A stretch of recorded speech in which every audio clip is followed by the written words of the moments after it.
All right, Sistas fans, now since season 6 has wrapped up, it's time for me to update my season rankings of the show.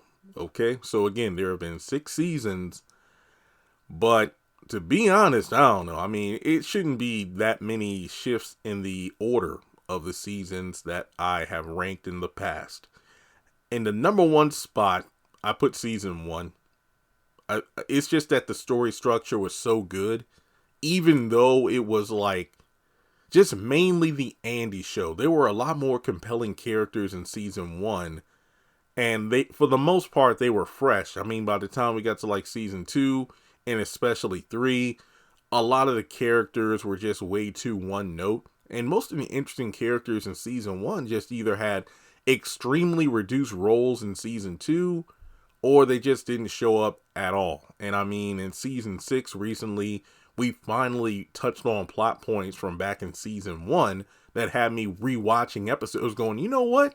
Season 1 really was the best, because as you all know from all of my previous rankings of the season, previous 4 rankings to be specific, it was always a debate about, okay, depending on the day, my mood, season 1 could be the top spot or season 2. But I think definitively it's season 1. Season 1. Don't get me wrong. Yes, I know there's a team factor in season 2 began, and some of the other characters got more compelling stories, but not really.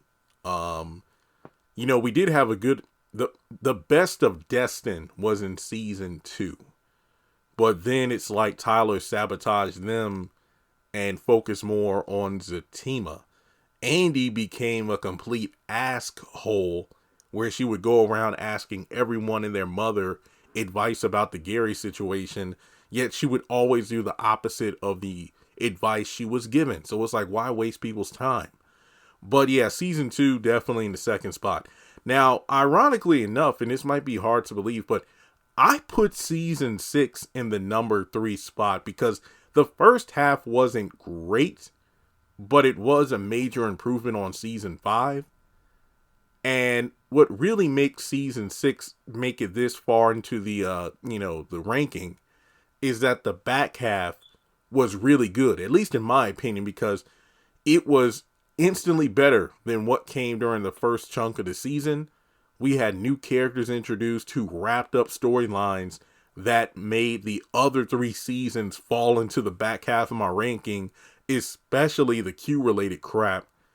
And it just set up what could be the best season ever, season 7.